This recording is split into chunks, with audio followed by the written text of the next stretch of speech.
नमस्कार विद्यार्थियों, श्रीमती मोहरी देवी तापड़िया कन्या महाविद्यालय जसवंतगढ़ के यूट्यूब चैनल पर एक बार पुनः आपका हार्दिक स्वागत और अभिनंदन है।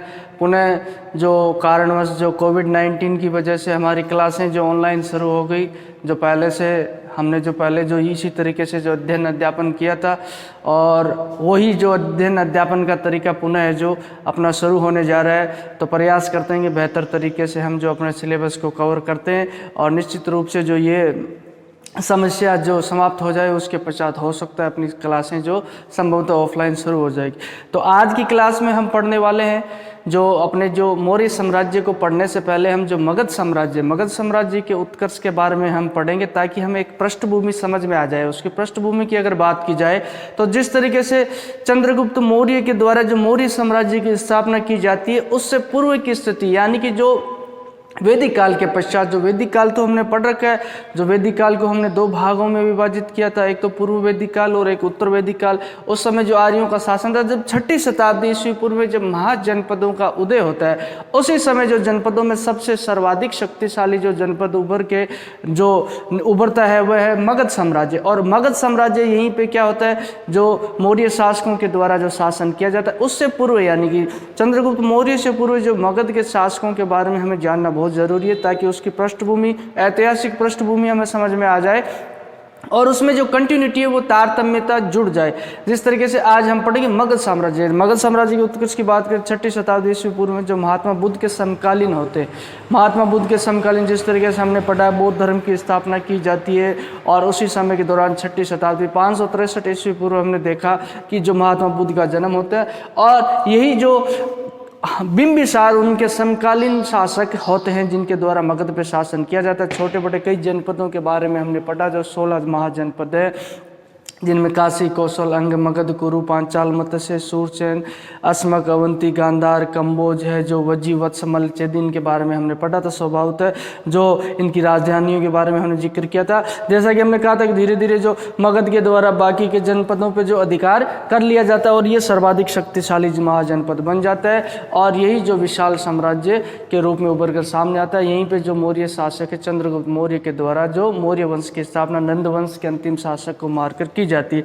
अब हम देखते हैं कि उस 6ठी शताब्दी ईस्वी पूर्व में जो मगध साम्राज्य का उत्कर्ष होता है, तो उसी दौरान 6ठी शताब्दी ईस्वी पूर्व से लेकर जो मौर्य काल तक अगर बात की जाए, जब तक मौर्य काल की स्थापना होती है, उस समय तक 3 वंश के शासकों के द्वारा यहाँ मगध पे शासन किया जाता है और उन शासकों के द्वारा जो मगध के साम्राज्य का विस्तार किया जाता है, मगध साम्राज्य की सीमाओं का विस्तार किया जाता है। अगर बात की जाए तो मगध साम्राज्य के बारे में हमने पढ़ा था, मगध जनपद, महाजनपद के बारे में, जो वर्तमान समय में ये क्षेत्र अगर आपसे पूछ लिया जाए तो कहाँ पे है ये क्षेत्र, जो बिहार का जो पटना और गया जिला है, वहीं पे जो ये क्षेत्र स्थित है, वही जो मगध साम्राज्य, उसी समय जो बात की जाए तत्कालीन प्राचीन समय में मगध साम्राज्य का क्षेत्र वहीं पे था, जो वर्तमान में जो बिहार के जो पटना और गया जिला है, यहीं पे इसकी राजधानी राजगिरी और पाटलिपुत्र वही इस बनती है। तो मगध साम्राज्य में जो जिन शासकों के, जिन वंशजों के द्वारा शासन किया जाता है, मूलतः वो 3 वंशज होते हैं, जिनमें एक तो आपके हर्यक वंश है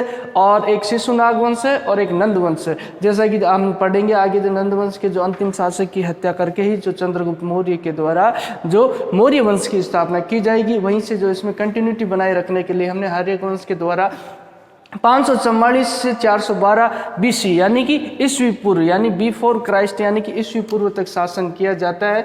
और बात की जाए ईस्वी पूर्व यानी ईसा मसीह के जन्म से, मैंने भली भांति आपको समझाया, अच्छे से समझाया क्लास में। अगर बात की जाए हर्यक वंश के पश्चात जो शिशुनाग वंश के शासकों के द्वारा शासन किया जाता है, इसी में तुम देखोगे हर्यक वंश के जो अजातशत्रु के द्वारा अगर बात की जाए तो अजातशत्रु के द्वारा ही जो प्रथम बौद्ध संगति का आयोजन किया जाता है, यही इन्हीं शासकों के द्वारा जो बौद्ध धर्म को आश्रय दिया जाता है। तो 544 से 412 ईस्वी पूर्व तो यहाँ हर्यक वंश के शासकों का शासन रहता है। उसके पश्चात शिशुनाग वंश के शासक, जिनके द्वारा 412 से 344 ईस्वी पूर्व तक शासन किया जाता है। उसके पश्चात नंद वंश के शासक होते हैं, नंद वंश के शासकों के द्वारा 344 से 322 ईस्वी पूर्व तक शासन किया जाता है। तो इन्हीं नंद वंश के शासक जो अंतिम शासक की हत्या करके, जो किसके द्वारा, चंद्रगुप्त मौर्य के द्वारा जो मौर्य साम्राज्य की स्थापना कर दी जाती है। तो अब हम बात करते हैं हर्यक वंश के शासकों के बारे में। हर्यक वंश के शासक है जिसमें सर्वप्रथम नाम आता है बिंबिसार का। बिंबिसार के पश्चात इसका उत्तराधिकारी इसका पुत्र होता है अजातशत्रु। तो आज हम बिंबिसार के बारे में पढ़ेंगे, बिंबिसार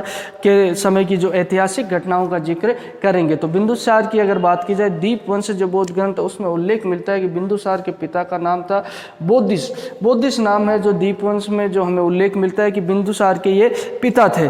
और जो राजगृह का शासक था, अगर बात की जाए तो राजगृह का शासक था। तो ये उल्लेख हमें देखने को मिलता है जो दीपवंश महाग्रंथ है उसमें।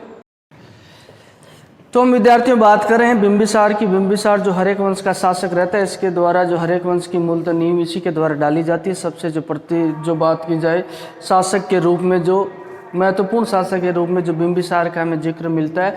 तो उसी दौरान जो बात की जाए तत्कालीन जो साहित्य है, तत्कालीन साहित्य चाहे बौद्ध साहित्य, धर्म ग्रंथ है, इनके माध्यम से हमें इनके बारे में जानकारी मिलती है। उसी में एक दीपवंश है जो बौद्ध ग्रंथ है, उसमें हमें उल्लेख मिलता है कि बिंबिसार के पिता का नाम हमें क्या मिलता है, बोधिस। बोधिस नाम बिंबिसार के पिता का मिलता है। और उस समय जो बिंबिसार के समय में जो की गई महत्वपूर्ण घटनाओं में जो उनके द्वारा जो वैवाहिक संबंध स्थापित किए जाते हैं और उन वैवाहिक संबंधों के द्वारा जो मगध की स्थिति को इनके द्वारा सुदृढ़ कर दिया जाता है। इसके द्वारा 3 वैवाहिक संबंध स्थापित किए जाते हैं। जो बात की जाए बिंबिसार के द्वारा, ये जो चेलना होती है, जिसे छलना भी कई जगह हमें नाम देखने को मिलता है, ये लिच्छवी गणराज्य की जो राजकुमारी होती है, इसके साथ जो विवाह किया जाता है किसके द्वारा, बिंबिसार के। लिच्छवी गणराज्य का जो शासक होता है चेटक जिसका नाम होता है, मैंने पहले भी उल्लेख किया था, चेटक एक राजा होता है, उसकी जो बहन होती है जो चेलना, तो इस चेलना से विवाह इसके द्वारा किया जाता है। और लिच्छवी गणराज्य से विवाह करने के पश्चात अगर बात की जाए तो ये मगध की उत्तरी सीमा में स्थित था। मगध की उत्तरी सीमा में जो मगध का राज्य है उसकी उत्तरी सीमा में जो लिच्छवी गणराज्य था, अब उत्तरी सीमा की तरफ से मगध राज्य क्या हो जाता है, सुरक्षित हो जाता है। तो इस तरीके से इसके द्वारा ये वैवाहिक संबंध स्थापित किया जाता है। चेटक की जो पुत्री होती है चेलना, जो लिच्छवी गणराज्य का शासक और प्रमुख होता है। गणराज्य के बारे में हमने जिक्र किया था, जिनमें शासन व्यवस्था अगर बात की जाए जनता के प्रतिनिधियों के द्वारा शासन किया जाता था। अब दूसरा विवाह इसके द्वारा किया जाता है महाकौशला। जो कौशल राज्य, कौशल महाजनपद है जिसके बारे में हमने जिक्र किया था, कौशल की राजधानी है जो कौन सी थी, श्रावस्ती की अगर बात की जाए तो उसी दौरान यहाँ का नरेश होता है प्रसेनजित। कौन होता है, प्रसेनजित। ये प्रसेनजित है, इसकी बहन होती है महाकौशला। महाकौशला से विवाह किसके द्वारा किया जाता है, बिंबिसार के द्वारा। जो कौशल नरेश है, जो प्रसेनजित, उसकी बहन है महाकौशला के साथ वैवाहिक संबंध किया जाता है। इस वैवाहिक संबंध में मगध साम्राज्य की सीमाओं का विस्तार हो जाता है। अगर कैसे विस्तार हो जाता है अगर बात की जाए तो हमने बात किया था कि जो काशी तुम्हें पता होगा, काशी जनपद है जो उसको क्या दे दिया जाता है, दहेज में दे दिया जाता है प्रसेनजित के द्वारा। और जिस तरीके से अजातशत्रु के द्वारा जब बिंबिसार की हत्या कर ली जाती है तो अजातशत्रु से पुनः ये छीन लिया जाता है जो प्रसेनजित के द्वारा जो काशी महाजनपद। लेकिन अपनी पुत्री बाजीरा का विवाह जो अजातशत्रु के साथ करके पुनः काशी को दहेज में दे दिया जाता है। काशी महाजनपद की राजधानी क्या थी, वाराणसी। तो इस तरीके से महाकौशला से विवाह करने के पश्चात इसकी स्थिति और सुदृढ़ हो जाती है, इसकी राज्य की सीमाओं का विस्तार हो जाता है। और इसी दौरान क्या किया जाता है कि ये काशी से दहेज स्वरूप मिल जाता है। अब ये क्या है, क्षेमा नाम की एक राजकुमारी होती है, उससे भी इसके द्वारा क्या किया जाता है, विवाह किया जाता है। ये मद्र देश है, मद्र देश की राजकुमारी होती है। अगर बात की जाए तो मद्र देश की जो राजकुमारी कौन होती है, क्षेमा होती है। तो ये जो कुरु के समीप, जो कुरु जनपद था, कुरु के समय जो हमने बात की थी हस्तिनापुर जो दिल्ली के आसपास का क्षेत्र था, कुरु के समीप ही ये जो मद्र देश था, इसकी राजकुमारी है क्षेमा। इससे विवाह कर लिया जाता है। इससे विवाह करने के पश्चात इनकी स्थिति और सुधर जाती है, क्योंकि मद्र देश के लोगों के द्वारा जो कहा जाता है कि कभी कभार जो मगध साम्राज्य में लूटपाट की जाती थी। अब इनकी आर्थिक जो बात की जाए, इनकी स्थिति क्या, मगध साम्राज्य की स्थिति एकदम सुदृढ़ हो जाती है। ये 3 वैवाहिक संबंधों की जानकारी हमें जो अजातशत्रु के मिलती है। और उसी दौरान जो अवंती का शासक था, अवंती के शासक के समय अगर बात की जाए, जो चंड प्रतोद शासक था अवंती महाजनपद का, इनके साथ भी इसके अच्छे संबंध हमें देखने को मिलते हैं। अवंतिका शासक को कहते हैं कि एक बार क्या हो जाता है, पांडु रोग हो जाता है। पांडु रोग किसे कहते हैं, जो पीलिया होता है उसे ही पांडु रोग कहा जाता है। तो उसी समय जो यहाँ बिंबिसार के द्वारा अपने राजवेद, जो उसका राजवेद होता है, जीवक तो उसका नाम होता है, उस जीवक को जो ये अवंती के शासक चंद्रप्रद्योत के पांडु रोग को ठीक करने के लिए उसके द्वारा क्या किया जाता है, भेजा जाता है। और जीवक के द्वारा जो चंद्रप्रद्योत का जो पांडु रोग यानी कि पीलिया के रोग को समाप्त कर दिया जाता है। अब बात की जाए, ये 3 वैवाहिक संबंध इसके द्वारा की जाए, इसके समय ये घटना हमें देखने को मिलती है। और गांधार का शासक है जो पुष्कर सारिन, पुष्कर सारिन भी किसका मित्र था, बिंबिसार का मित्र था। अगर बात की जाए तो पुष्कर सारिन जो गांधार हमने महाजनपद पढ़ा था, उसका शासक पुष्कर सारिन, जिसके द्वारा अवंती पे एक बार आक्रमण भी किया गया था, उसका जिक्र किया था। जो चंद्रप्रद्योत जहाँ शासक था उसी समय इसके द्वारा क्या किया जाता है, अवंती पे आक्रमण किया जाता है। अब उसी दौरान बात करते हैं साम्राज्य का विस्तार, जो बात की जाए बिंबिसार के द्वारा शुरू किया जाता है। मगध साम्राज्य का, जैसा कि मैंने कहा कि बाकी के महाजनपदों पे जो छोटे छोटे महाजनपद थे, जो 16 महाजनपदों का हमने उल्लेख किया, तो बाकी के महाजनपदों पे जो मगध साम्राज्य के द्वारा क्या कर लिया जाता है, अधिकार कर लिया जाता है। और किसी तरीके से जो आक्रमण करके, उसके अलावा जो जिस तरीके से काशी को हमने देखा, काशी से क्या मिल जाता है, दहेज में मिल जाता है। तो कहा जाता है कि मगध साम्राज्य के विस्तार का जो क्षेत्र, अगर जो विस्तार का जो दौर शुरू होता है वो बिंबिसार के समय शुरू होता है। जो बिंबिसार शासक होता है, जैसा कि हर्यक वंश का शासक, बिंबिसार के समय अगर बात की जाए तो बिंबिसार के द्वारा जो अंग विजय से मगध साम्राज्य का दौर शुरू हो जाता है। अंग की राजधानी कौन सी थी, चंपा, यहाँ का शासक ब्रह्मदत्त था, जो मैंने पहले भी जिक्र किया था। तो मगध साम्राज्य के विस्तार का दौर शुरू होता है कहाँ से, बिंबिसार के द्वारा अंग विजय की जाती है वहीं से। और ये जो कहाँ तक चलता है, जो अशोक के द्वारा जो कलिंग विजय के पश्चात अपनी तलवार रख दी जाती है, वहाँ तक मगध साम्राज्य के विस्तार का दौर चलता है। जो शुरू किसके द्वारा किया जाता है, बिंबिसार के द्वारा किया जाता है। और अशोक के द्वारा जो अंतिम कलिंग युद्ध लड़ा जाता है, जो मौर्य शासक है, जिसके बारे में हम मौर्य काल के दौरान पढ़ेंगे, वहां तक जो साम्राज्य विस्तार होता है। अब सर्वप्रथम जो अंग विजय किसके द्वारा की जाती है, बिंबिसार के द्वारा की जाती है। अंग विजय यानी जो हमने बताया था, अंग महाजनपद है। और यहाँ का शासक कौन होता है, ब्रह्मदत्त होता है। और ये भी बिहार में स्थित होता है, इसका पड़ोसी होता है मगध का पड़ोसी जो बिहार का मुंगेर, वो भागलपुर का जिला है, तो यहीं पे ये स्थित होता है। उसी दौरान जो यहाँ बिंबिसार के द्वारा आक्रमण किया जाता है अंग पे, और यहाँ के शासक वरदत्त को पराजित करके, उसकी हत्या करके, जो अंग पे अधिकार किसके द्वारा कर लिया जाता है, यहाँ बिंबिसार के द्वारा कर लिया जाता है। सिंध का शासक रुद्रदायन था, सिंध का शासक रुद्रदायन इसका मित्र था, रुद्रदायन इसका मित्र था। और जो पुष्कर सारिन है, पुष्कर सारिन, ये भी किसका मित्र था, ये दोनों इसके मित्र, ये गांधार का शासक था और ये सिंध का शासक था। ये दोनों किसके मित्र थे, अजातशत्रु के मित्र थे। और उसी दौरान जो अंग पे इसके द्वारा क्या कर लिया जाता है, अधिकार कर लिया जाता है। और अंग का वायसराय किसे नियुक्त कर दिया जाता है, अपने पुत्र अजातशत्रु, जो अजातशत्रु होता है, अजातशत्रु, इसे क्या कर दिया जाता है, ये इसका पुत्र है। इसके पश्चात जो शासक बनेगा, किसके पश्चात, बिंबिसार के पश्चात, इसको जो क्या कर दिया जाता है, अंग का वायसराय नियुक्त कर दिया जाता है। किसके द्वारा कर दिया जाता है, इसके द्वारा, बिंबिसार के द्वारा। अब इसके साम्राज्य की सीमाओं के बारे में हमें तत्कालीन बौद्ध साहित्य में उल्लेख मिलता है।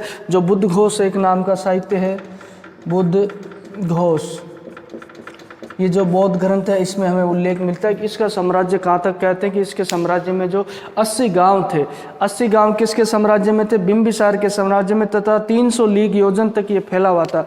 300 लीग या योजन, पहले जो माप की इकाई होती थी, लीग या योजन, योजन होते ना, योजन क्षेत्र में जो इतना बड़ा, जैसे जिस तरीके से हम किलोमीटर के आधार पर नापते हैं, तो बुद्ध के उसमें कहा जाता है कि 80 गांव इसके जो साम्राज्य में थे, उसके अलावा 300 लीग योजन तक ये फैला हुआ था। यानी कि लगभग जो 900 मील है, 900 मील तक इसका साम्राज्य फैला हुआ था। किसका साम्राज्य बात कर रहे हैं हम, जो बिंबिसार का जो साम्राज्य, इतना बड़ा विशाल इसका साम्राज्य हो जाता है। और मगध की बात की जाए, जिस तरीके से हमने किया था, मगध के विस्तार का जो दौर शुरू होता है वो बिंबिसार के समय से ही होता है। उसके अलावा ये उल्लेख मिलता है, और बिंबिसार के द्वारा ही जो राजगृह किसकी राजधानी थी, राजगृह जो राजधानी थी मगध की, शुरुआती तौर में राजगृह गिरिब्रज थी, उसके पश्चात पाटलिपुत्र बन जाएगी।